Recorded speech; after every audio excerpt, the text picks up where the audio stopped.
Binigyan ng brand new car ng isang universidad ang kanilang alumnus na top-notcher sa Mechanical Engineering Board exam. Siya rin ang kaisa-isang Cebuanong nakasama sa top 10 ng pagsusulit. Makibalita tayo kay Chona Carrion ng GMA Cebu. Simple at mapagpakumbaba pero seryoso at sincere. Ganito inilarawan ng kanyang mamahal sa buhay si Brial Pahimutang Helbuena ng University of Cebu in Lapu-Lapu and Mandaue o UCLM. Siya ang top-notcher sa kakatapos lang na Mechanical Engineering Board examination. Siya ang nag-iisang Cebuanong nakasama sa top 10 at number 1 pa siya. In-shock yapon gani ko kay murag kaan ba joke-joke na to namo sa una ani nga kaan ba.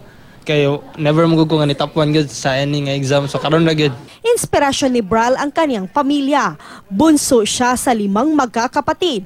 Hindi raw niya ikinakahiya ang pagiging mahirap dahil ayon sa kanya ito ang nagtulak para mas magsumikap siya sa pag-aaral. Sa kanyang pagre-review, hindi raw niya isinasama ang araw ng linggo dahil laan ito para sa Diyos. And then before I study, I spend time to pray and read the Bible.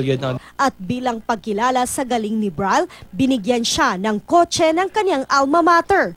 Kahit hindi pa siya marunong magmaneho, excited na siyang gamitin ang kanyang brand new car.